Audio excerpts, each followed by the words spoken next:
All right, I wanted to share with you a story on how I got into real estate. Everyone's got their story, and I think mine's pretty shocking for a lot of people.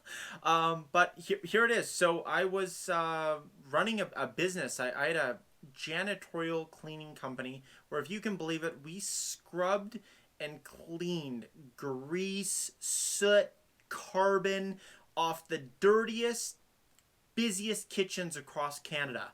And these chefs were like, just, we were their praising angels, basically. I mean, we came at the end of the night, usually around 1, 2 o'clock in the morning, after they had just, cooked their heart out for 8 hours or 7 hours, some of them, and they're, sweated and exhausted and ready to go to bed.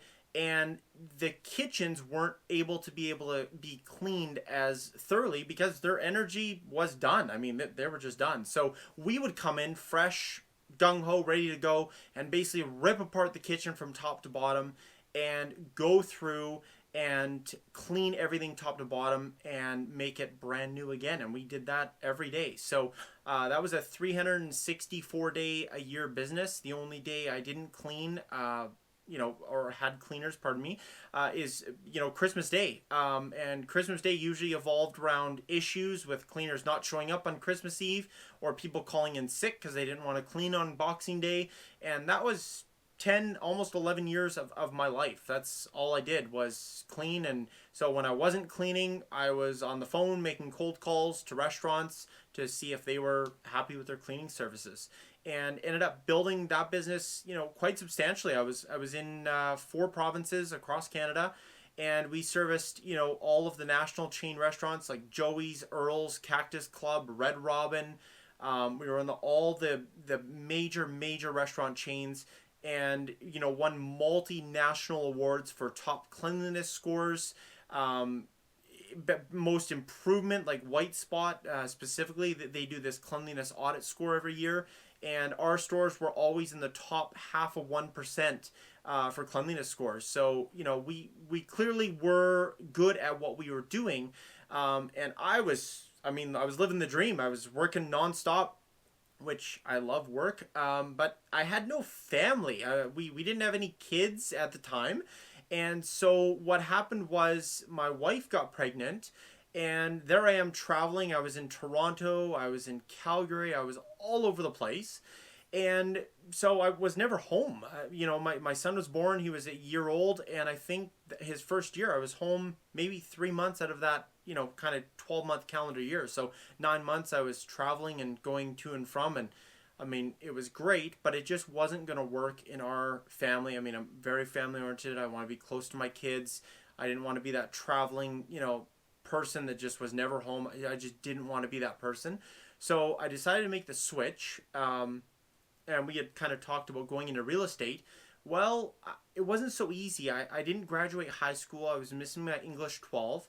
So first obstacle was to go and get tutored downtown Kelowna by this wonderful lady, and she helped me get my English proficiency exam, which is the equivalent to your English 12 at university.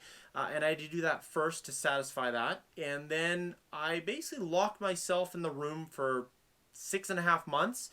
And when I wasn't cleaning at night, because of course I still had my business, and as I was trying to get licensed, I would clean all night, come home, sleep, wake up, lock myself in this office room at my old house, and study like for 6, 7 hours nonstop. Just study, study, study, study, study.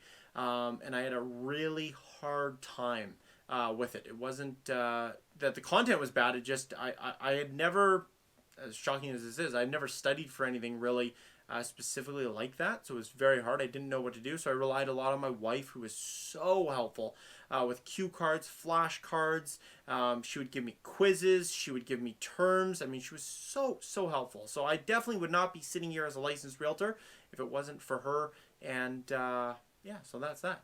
But so anyways, once I finished the English proficiency exam and got done studying, the next step was to take the test. And so I wrote the test and waited anxiously and ended up passing. And here we are. So, it's been a lot of fun, a lot of really pushing myself, seeing what I'm capable of, and of course, having that balance. Like, I mean, I make a tremendous income for the effort that I put out, but I'm also home all of the time. So where with my previous business, I was traveling, I was away, I was cleaning, I was dealing with staff, and which was great. I mean, that's what, businesses, I mean, businesses have issues, they have problems, but here now I'm able to go home at night and, unless it's a rare occasion where I'm doing a deal or negotiating an offer, by 9 o'clock, it's pretty quiet. So, it allows us to focus on our family time.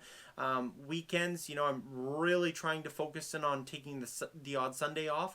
But if there's a showing or if I have a listing appointment, then of course. But, to me, that's not work. That's fun, and that's what I'm passionate about. So that's what I love to do. But I really like the idea of just being home and being able to drive my son to school in the morning and being if I need to be off early and drive him somewhere or go take him somewhere or go take my daughter somewhere, I can, because I just have the cushion of the real estate schedule. So it is also real estate agents' biggest blessing, but it's also their biggest disaster. So when I'm not when I'm not on schedule, well, that's a problem. So I try and stay pretty regimented. I mean, my day to day is very boring. I'm up early. My day to day is very boring. I'm up super early. I'll read for an hour before I go to the gym. Then I'm at the gym. Then I come home. I have some family time.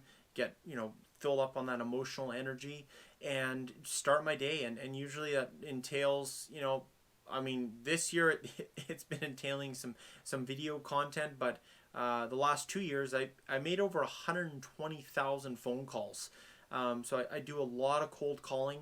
I don't like to refer to it as that. It is cold calling, but the people in Kelowna and surrounding communities, including West Kelowna, Lake Country, Peachland, they're all so friendly. You guys are all so nice, and it's so nice to talk to you on the phone.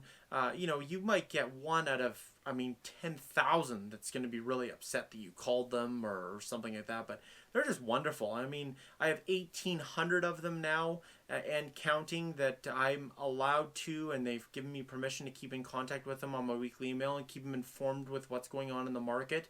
So I'm just so thrilled to see where I've come and where I'm going, and I'm just so excited about the future. And now with YouTube coming into the mix, I just look forward to providing all you guys with such valuable content and sharing with you, and hopefully having the opportunity to help you or help somebody with buying or selling or investing real estate in Kelowna.